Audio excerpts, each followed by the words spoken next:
আজ তারকেশ্বর সফরে মুখ্যমন্ত্রী শুভেন্দু অধিকারী। মুখ্যমন্ত্রীর সফর ঘিরে রীতিমতো সাজো সজরব। মুখ্যমন্ত্রী হওয়ার পরেই প্রথম তারকেশ্বর সফরে শুভেন্দু অধিকারী।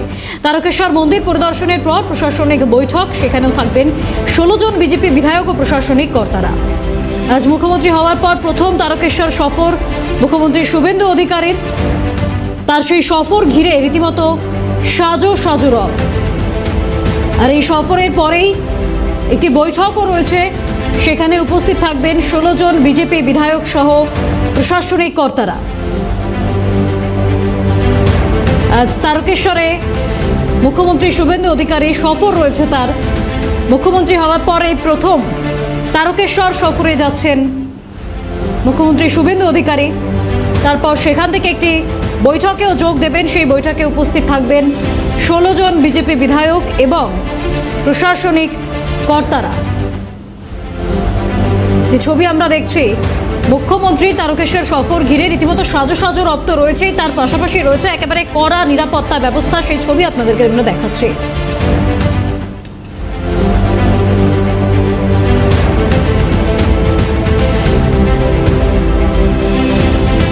একেবারে মন্দিরের সামনে থেকে সরাসরি রয়েছেন আমাদের প্রতিনিধি সুদীপ্ত পাল। সুদীপ্ত, আজ মুখ্যমন্ত্রী হওয়ার পর প্রথম তারকেশ্বর সফরে যাচ্ছেন মুখ্যমন্ত্রী শুভেন্দু অধিকারী। নিরাপত্তার ছবিটা কি, এই মুহূর্তে কি ছবি সেখানকার?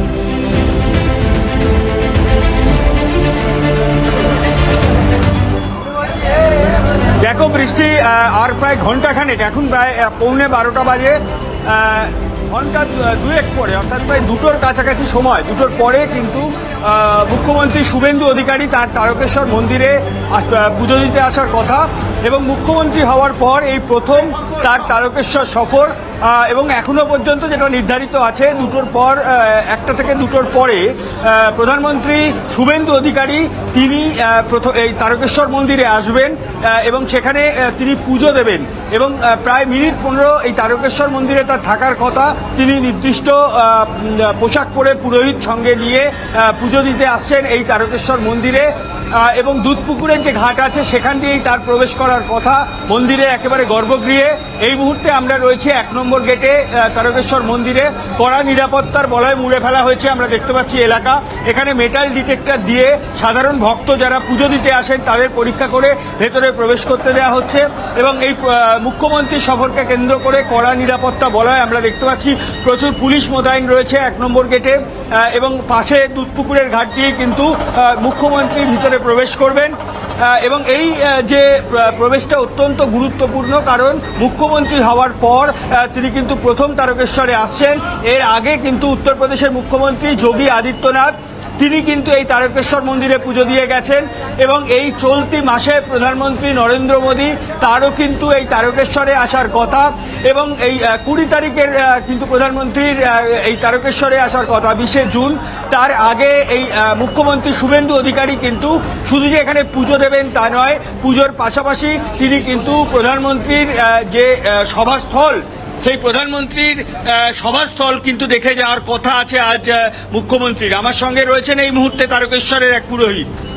আজকে কটা নাগাদ আসবেন বলেছেন মুখ্যমন্ত্রী? 12টার পরে আসবেন। এখানে কি কর্মসূচি রয়েছে মন্দিরের ভিতরে? পূজা আজা করবেন, পূজা টুজা করার জন্য আসছেন। আপনারাই কি পুজো করাবেন? হ্যাঁ, আমরাই পুজো করব। কতক্ষণ থাকবেন উনি?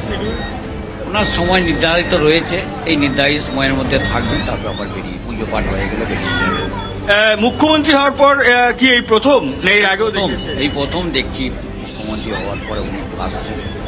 সেক্ষেত্রে তারকেশ্বর মন্দিরের উন্নয়নের নিয়ে কিছু কি ওনার কাছে আর্জি জানাবার আপনাদের শিডিউলে রয়েছে? হ্যাঁ আছে, আসুন।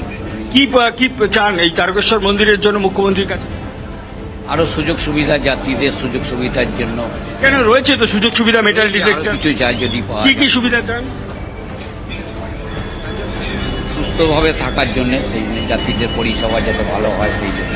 অর্থাৎ এই মন্দিরে যারা এখানকার ভক্তরা আসে তাদের পরিষেবা যাতে ভালো হয়, মন্দিরে আরো যাতে উন্নয়ন হয়, সেই আর্জি কিন্তু মুখ্যমন্ত্রীর কাছে জানাতে চান এখানকার যারা পুরোহিত আছেন, এলাকার বাসিন্দা আছেন, যারা ব্যবসায়ী আছেন, প্রত্যেকেই। এবং এটা একটা অত্যন্ত গুরুত্বপূর্ণ বিষয়, কারণ সরকারে আসার পর মুখ্যমন্ত্রী হওয়ার পর এই প্রথম শুভেন্দু অধিকারী তারকেশ্বর মন্দিরে পুজো দিতে আসছেন এবং প্রধানমন্ত্রী সভাস্থল এবং এখানকার ব্যবস্থা তিনি কিন্তু পর্যবেক্ষণ করে যাবেন। তার পাশাপাশি এই মন্দিরে পুজো দেওয়ার পর তার একটি সরকারি শিডিউল রয়েছে এবং সেই পাশেই একটি অতিথিশালা রয়েছে সরকারি, সেখানে কিন্তু তিনি প্রশাসনিক বৈঠক করবেন এবং এই বৈঠকে প্রায় 16 জন বিধায়ক যেমন থাকার কথা আছে, তার পাশাপাশি ডিএম থেকে শুরু করে এসপি, পুলিশ প্রশাসনের উচ্চপদস্থ কর্তারা, প্রশাসনের উচ্চপদস্থ কর্তারা তারাও বৈঠকে উপস্থিত থাকবেন এবং এই বৈঠকে কিন্তু পুরো হুগলি জেলার বিভিন্ন বিষয় নিয়ে আলোচনা হবে এবং সেক্ষেত্রে মুখ্যমন্ত্রী কি নির্দেশ দেন জেলা শাসক থেকে আরম্ভ করে পুলিশ কর্তাদের এবং বিধায়কদের কাছে এখানকার উন্নয়ন, পুরো হুগলি জেলায় উন্নয়ন সমস্যা কি সমস্যা রয়েছে, কি ডেভেলপমেন্ট করতে হবে, এই সব বিষয়। এছাড়া কিভাবে স্বচ্ছ প্রশাসন তৈরি করা যায়, কিভাবে বিভিন্ন সরকারি প্রকল্প মানুষের কাছে তুলে ধরা যায়, এই বিভিন্ন বিষয় নিয়ে কিন্তু এই প্রশাসনিক বৈঠকে আলোচনা হবে এবং তার আগে মন্দিরে পুজো দিয়েই কিন্তু তিনি এই প্রশাসনিক বৈঠক করবেন। তারপর প্রধানমন্ত্রীর সভাস্থল দেখবে। সুদীপ্ত, তোমার কাছে পরবর্তীতে ফিরবো, আপাতত ধন্যবাদ তোমায়। মুখ্যমন্ত্রীর সফর ঘিরে উচ্ছ্বসিত স্থানীয় মানুষ, কি বলছেন তারা শুনবো। খুশি আমাদের নতুন মুখ্যমন্ত্রী, মানে রাজ্যের মুখ্যমন্ত্রী হওয়ার পর তারকেশ্বরে প্রথমবার আসছেন। আমরা কেন, গোটা তারকেশ্বরবাসী এরকমই তো তারকেশ্বরবাসী চেয়েছিল, যেহেতু পরিষ্কার পরিচ্ছন্ন হবে, পূর্ণভূমিতে তো এটাই দরকার, উন্নয়ন হবে, একটু মন্দির সংস্কার হবে, যেগুলো হচ্ছে আগামী দিনে আরও চেষ্টা চাইব যে আরও যেন উন্নয়ন সংস্থা করেই করবেন উনি। আগের সরকার তো করেননি, উনি হয়তো করবেন। আরও অনেকটা মানে পরিকল্পনা নিয়ে মেলাটাকে খুব সুস্থভাবে উনি পরিচালনা করবেন। তো দেখছি তো চারিদিকে ডেভেলপ করতে শুরু করে দিয়েছেন, ঠিক আছে। আশা করছি যে আরও ভালো ডেভেলপ করবেন। অন্যান্য রাজ্যতে যেটা মানে বিজেপি সরকার রয়েছে সেই ডেভেলপ করেছে, তারকেশ্বরটাকে একটু ডেভেলপ করলে আমরা আরও বেশি খুশি হব, যেহেতু পূর্ণভূমি একটা, লাখো লাখো মানুষ আসেন শ্রাবণী মেলায়, চৈত্র মাসের মেলাতে। তো ওনাদের সুবিধার্থে আরও পরিকল্পনা যদি বেটার নেওয়া যায় খুব ভালো হবে।